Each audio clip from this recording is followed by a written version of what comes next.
Welcome to Good News, Bad News, the Libertarian Christian Roundtable, where every other week we challenge the status quo and give you the libertarian Christian analysis of what's happening in your world. Welcome back to another episode of Good News, Bad News, the Libertarian Christian Roundtable, or I guess Triangle, because Norman is on a timeout because of his rant last week. He's calling it a business trip, but I don't know. But tonight we're going to talk about the ever amazing Elon Musk addressing Vladimir Putin, and the not at all amazing Joe Biden blaming Putin for everything. We're going to talk about daylight saving time becoming permanent, and Carrie's going to talk to us about the confusion by Christians over nationalism. So, yeah. But before we begin, I think it's important that you know that LCI has a really huge presence all over the place. We have a presence on Facebook, on Twitter, on Instagram. We have a presence on YouTube, of course, because you are probably watching this. If you're not, you're listening to it. And so we, of course, need you to like and subscribe and share and rate and review and all those things. And I really, really do mean it. Go ahead and hit pause. Go do those things. And then now Aaron is going to show you something on his screen. He's going to show you an example of our social media and some of the things that he's been posting that has riled people up a little bit. Aaron, I'll let you share your screen there. To our audience. And for those not viewing this, we'll have to describe it. Yes. Okay, so here I'm sharing the Libertarian Christian Institute page on Facebook, which is actually looking pretty nice. Thank you for the design, Doug. Now, as you guys can see, the very last post we have here, it's a very simple, straightforward, reality-based meme shared by the Kyle Man that says, yes. The Kyle Man. Yeah. The Kyle, there you go. Who, by the way, is about to be one of the guests on our upcoming podcast episodes. Our beloved the Kyle Man. Yes. Shares a very simple, common sense point of view that says Russia shouldn't invade Ukraine. And the word "and" does mean something. It does exist. We can use it. It has a meaning. So we can add the proposition. Also, we shouldn't start World War III over it. Both propositions are perfectly compatible with each other. Does it make sense, everybody? Yeah, and I bet you all of the comments, which we're not going to show, of course, for sake of privacy, Aaron, you could probably tell us that all of the comments were totally rational, and people were nodding their heads virtually and saying, "Oh my goodness, this is so reasonable. I totally agree, LCI," and the Kyle Man. That was a response, right? There was one person that did a very interesting response saying, "Oh, in fact, Russia is the one that has done both."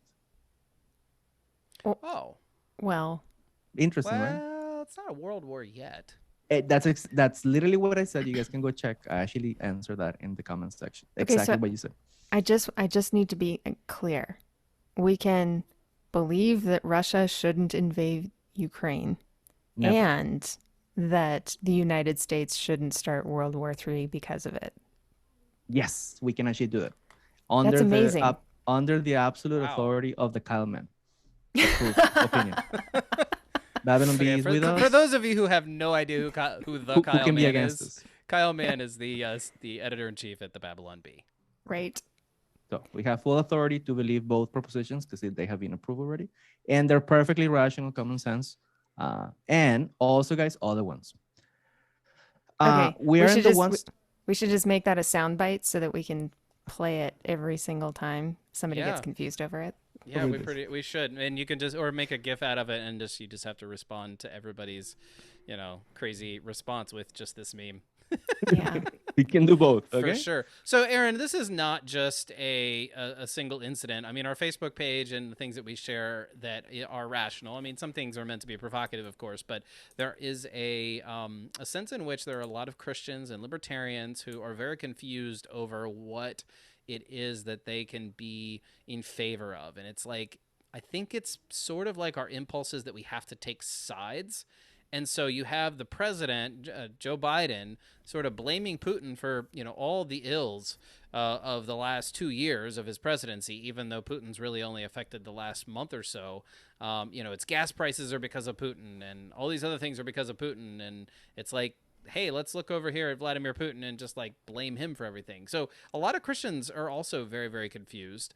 And so I think it's probably, helpful for us to discuss the kinds of ways that we can be not confused about this situation.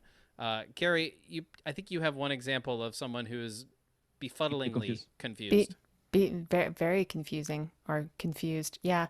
Nancy Pelosi decided that the problem of inflation cannot be a consequence of government spending because government spending is paying off the national debt, according to Pelosi. Wait. What? She said government spending is paying off the national debt. Yes, and so therefore is not the cause of inflation. That's what she said.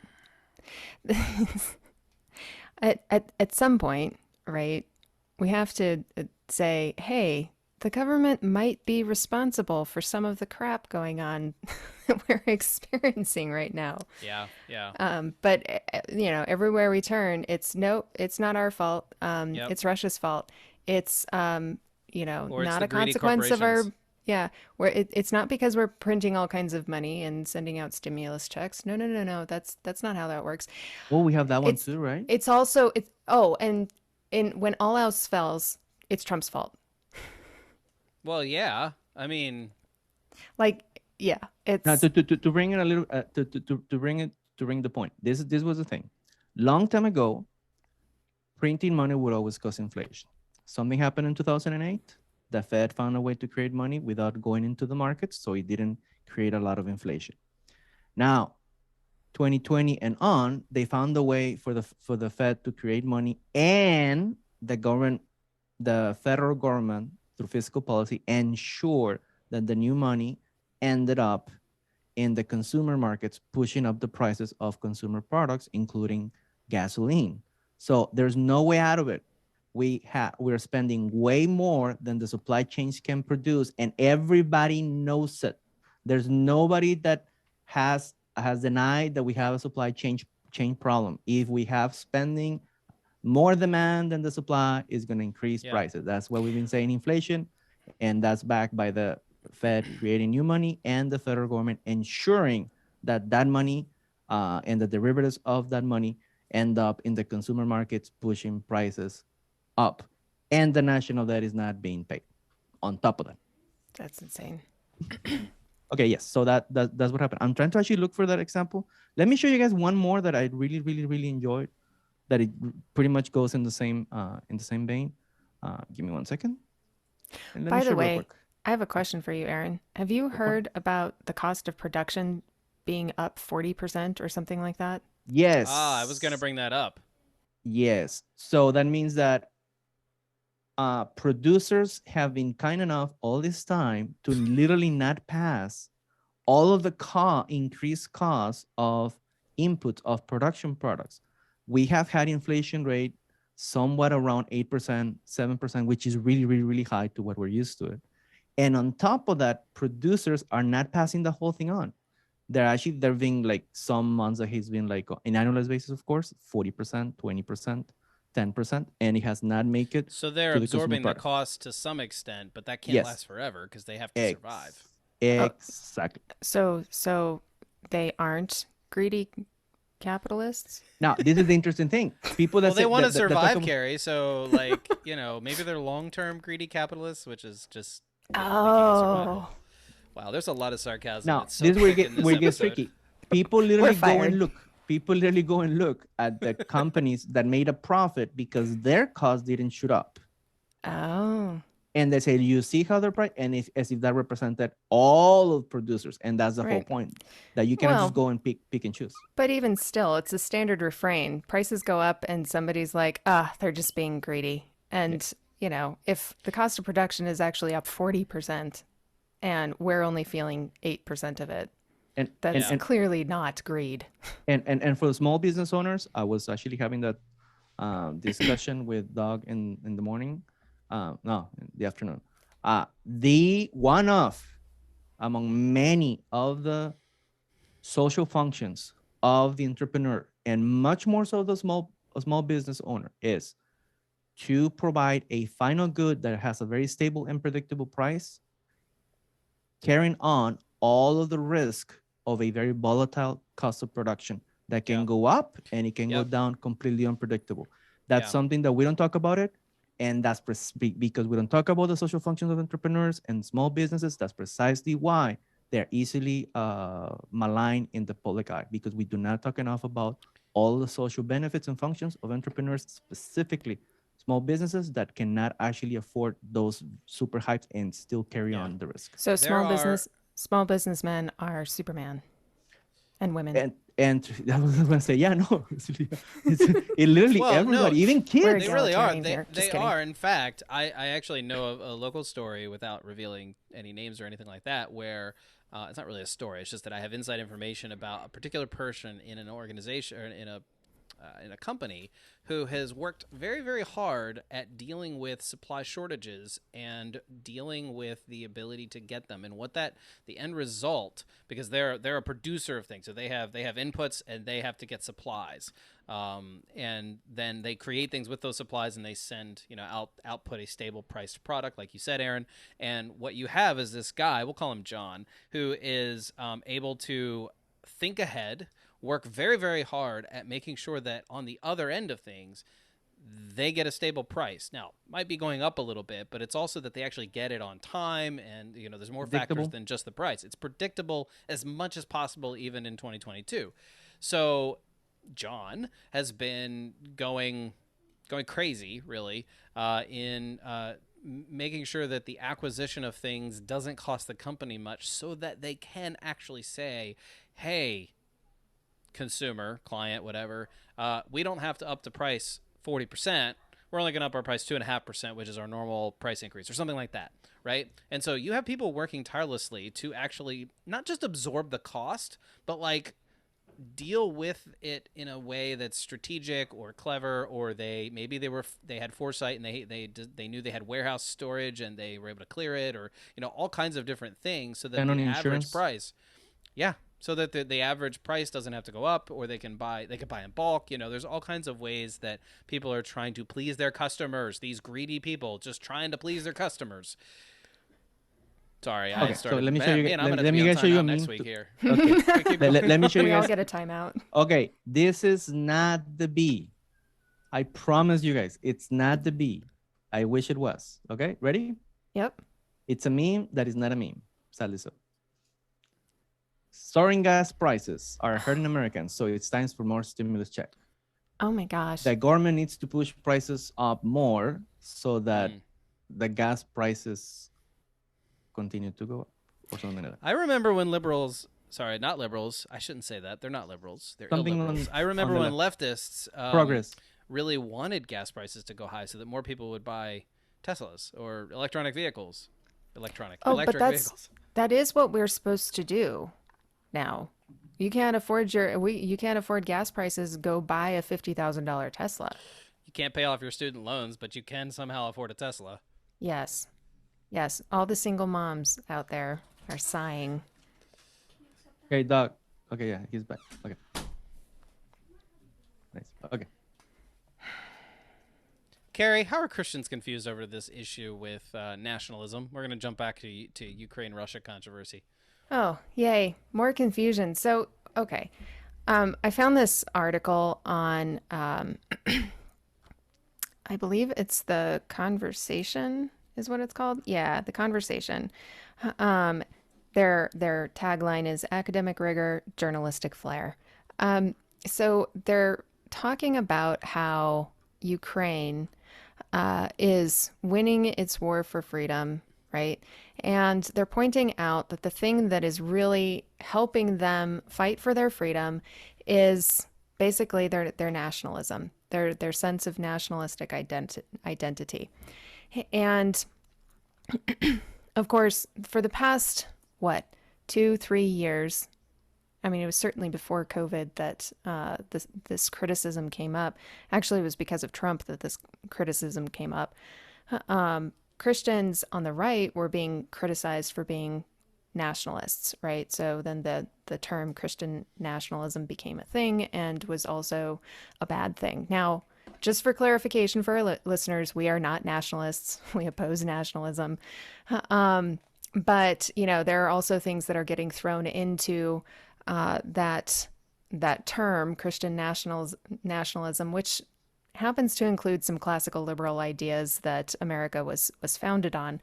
And so sometimes libertarians can get lumped into this tagline. It's almost like people don't understand the idea of a Venn diagram. Yeah.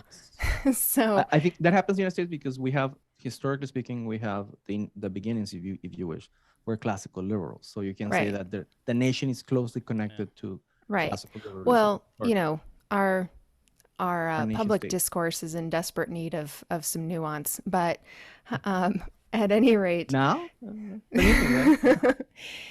so this article is praising Ukraine. And one line here says, a sense of Ukrainian identity has only grown stronger in the century since young men gathered at Kruty. I don't know if I'm pronouncing that right, to defend Kyiv, which, they're referencing the history, especially Ukraine's history with the USSR.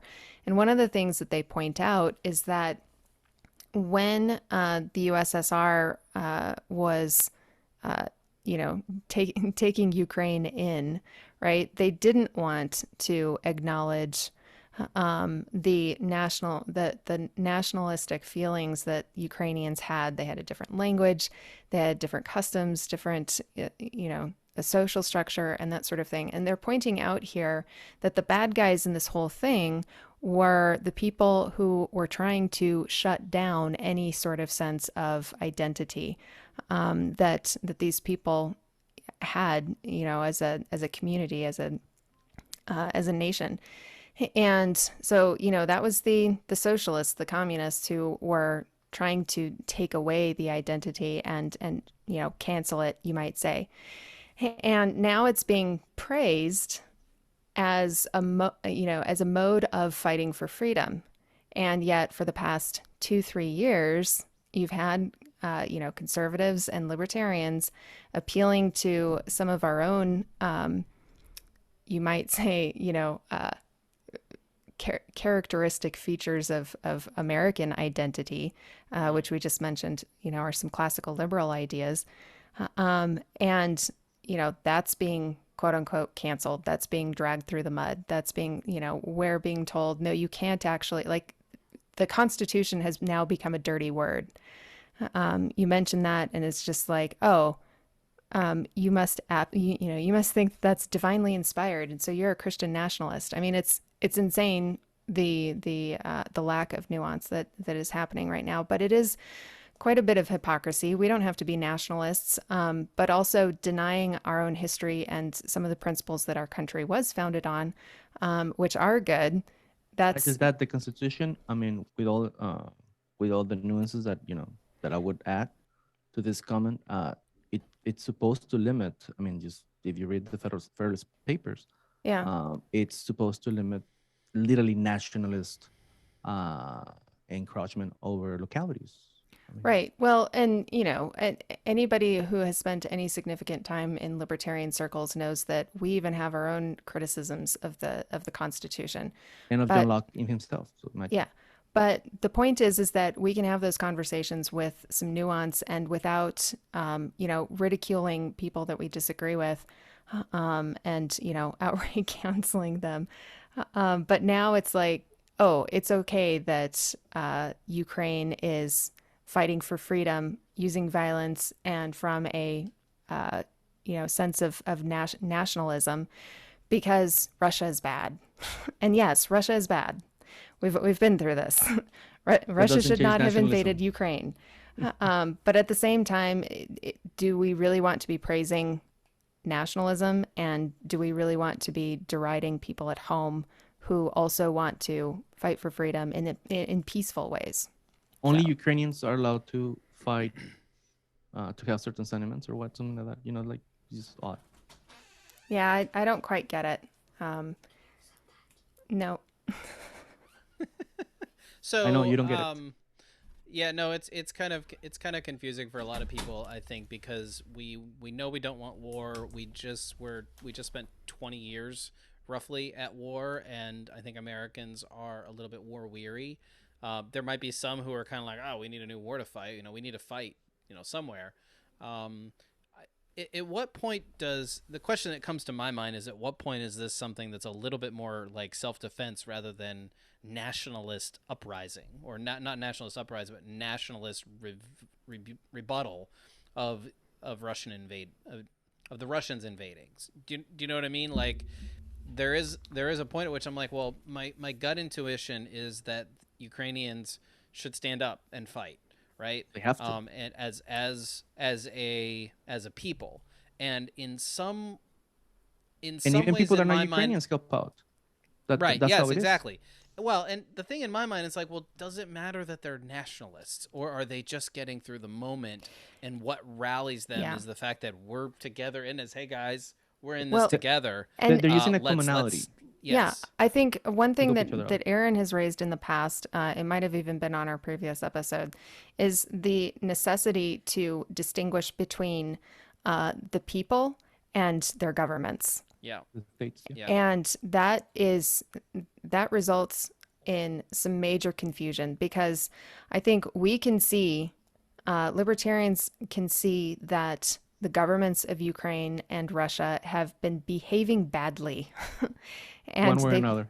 yeah, one way or another, they've been behaving badly for years.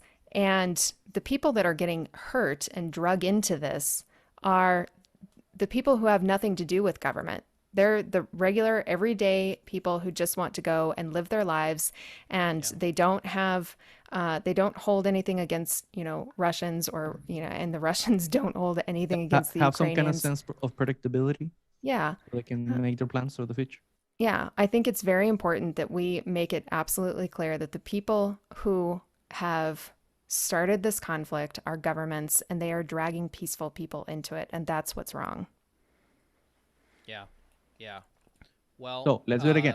Ukrainians have every right to defend themselves against the Russian Yes. army sent by Yes. Putin. Putin should have never, ever, ever invaded the Ukraine, and the U.S. government has to stay away because it's just not our battle. Right. Now, nothing have- wrong with private citizens helping out. I have friends who are Ukrainians, and I love them with all my heart. It's just not the U.S. government to be involved. Right. That's what I that's how it have the works. solution. I have the solutions right here. Ideas. Oh, yes. Elon Musk, which he changed his name. It's really funny. Wait, what? Well, apparently someone made fun of his name or something. I didn't read it. I only noticed right before I went on to grab the screenshot that he had changed it to Elon Musk, because apparently a Russian oligarch or some Russian Putin sympathizer made fun of his first name, so he just went ahead and changed it. But anyway, he hereby challenges Vladimir Putin to single combat. The stakes are Ukraine. And I'm like, Gosh.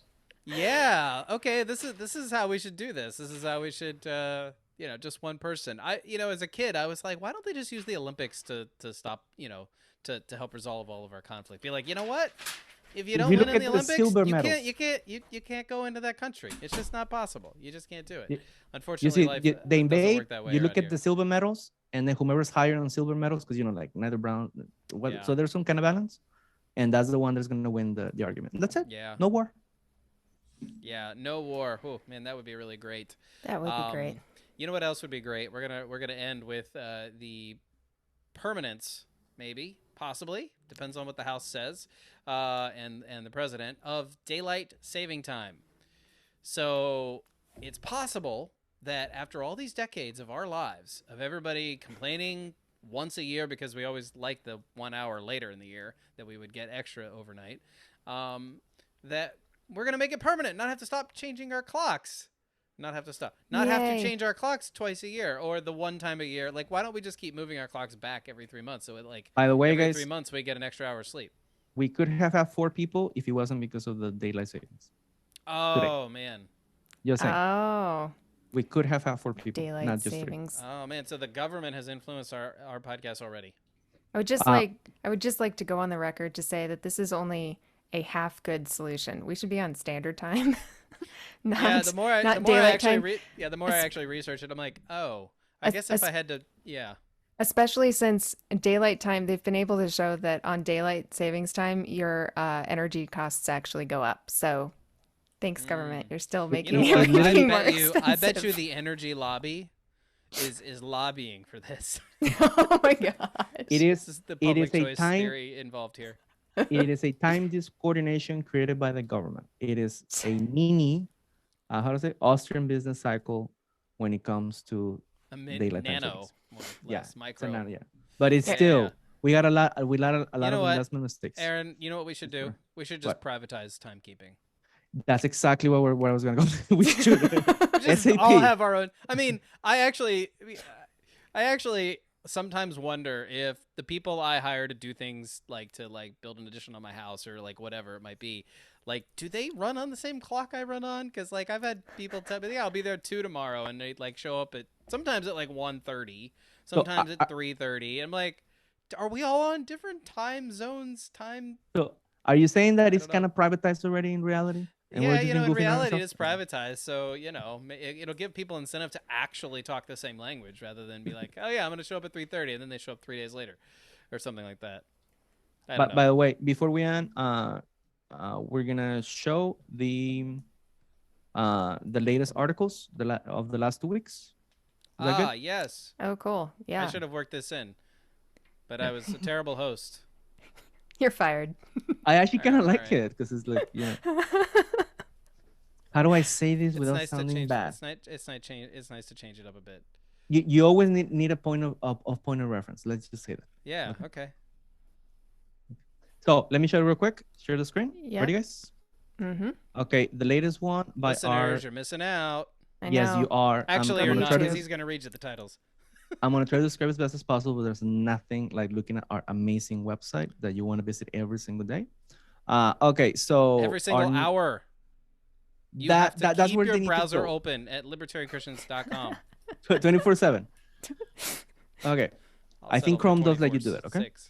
So our new writer, John Aldecoa from Spain, excellent economist. He's expert on money and banking, so he explains how international bank transfers work and why. Because we wanted someone to explain why was not just the fact that Russians were taken out of international payment system, but what was the process that they were cut off from, which also one way or another included some type of Russian civilians that have nothing to do with Putin's decision. Yeah, That was this was an interesting article. I'm glad you liked it because yeah, Yep. I thought it would. That's why when I saw it, I was like, this is actually gonna be pretty. It's very timely, if you wish. Yep. Norman, when he's not ranting, he's actually writing. He's writing rants. No, it's not. He's oh, that's what insights. Okay, now the whole universe makes sense now. Okay, that was actually weekend rants, not weekend insights. But okay, so the typical weekly insights from our beloved president.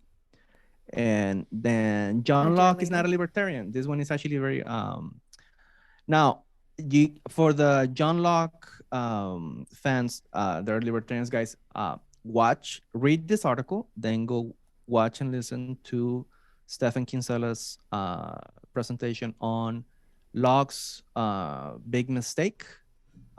John Locke was a nice guy. We like him a lot, but he was kind of in favor of the welfare state, and he kind of set up things for the theory of labor theory of value, so on and so forth. So please research on this.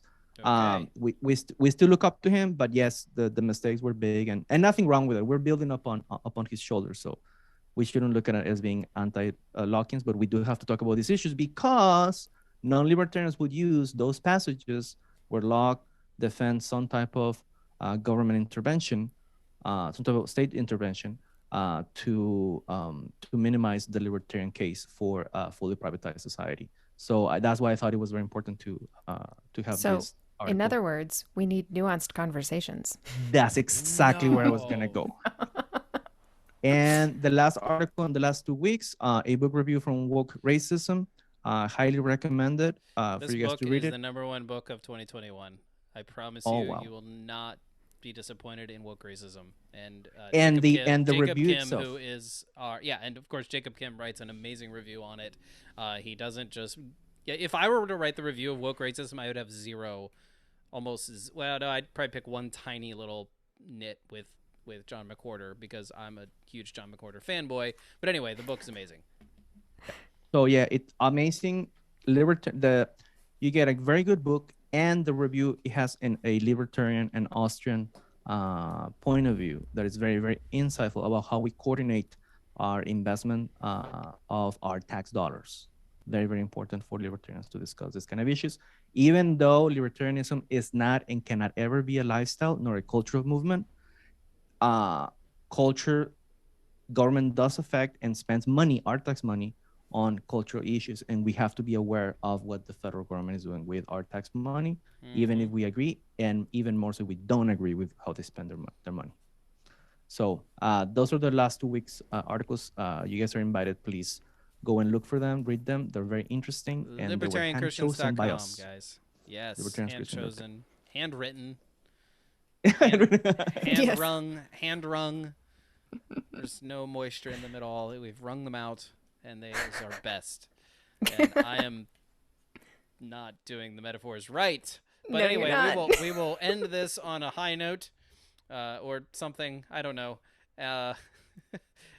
Thank you guys, everybody, for joining us. Please subscribe.